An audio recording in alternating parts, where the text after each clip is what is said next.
The cylinder and coins is a classic of magic, but it's also more than that. Like the cups and balls and the ace assembly, it's become a sort of rite of passage that all serious magicians will tackle at some point. But unlike most other classics, the cylinder and coins is not particularly well known, and I see that as a very good thing. It's unfamiliar to most audiences, so they have no expectation for what's coming. And I have to say, for me, the best part is that it contains so many moments of genuine surprise for an audience. This trick is everything that's great about close-up magic.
This is my approach to John Ramsey's classic routine, and as you've seen, I've changed more or less everything.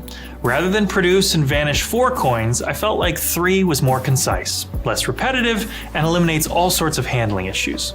I got rid of the wand. If you like the look of the wand, that's great. But for me, it felt like one prop too many, and felt like an antiquated look in my hands. The trick typically uses a leather cylinder, but that's an unfamiliar object to most people. Instead, I roll up a dollar bill, which feels far more organic and recognizable, and therefore more innocent. The trick used to use a piece of cork, which again is a strange prop that requires some explanation. Instead, I use a finger ring, which is recognizable and identifiable without saying a word. I also use my triad coins for the vanish and production sequences. I know many of you already use this trick of mine. It's easy to use and looks like magic, but you've never seen a triad coin quite like this. For the first time, we are including a dollar-sized set of triad coins. These beautifully made replica Morgan dollars are the perfect size to perform cylinder and coins in any setting. The biggest change, though, is the stack of coins. I'm going to be careful about what I say here, but in some other versions of this effect, the stack of coins is just that, a static stack of coins.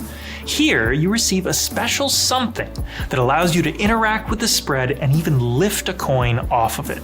This adds an element of openness and fairness that the routine never had before. Finally, and most importantly, I've given the trick an unexpected ending that it never really had. What you're receiving here is a precision-made kit. This one-of-a-kind stack of coins, the triad set, the finger rings, the glass, and the very, very special something for the end of the routine are all included. The props are of the highest quality and will last a lifetime. With this kit, you'll be able to insert a stunning new routine into your set list, or better still, you'll be able to design your own routine using the finest props available. You're about to unlock one of the greatest close-up magic tricks of the last 100 years, the cylinder and coins.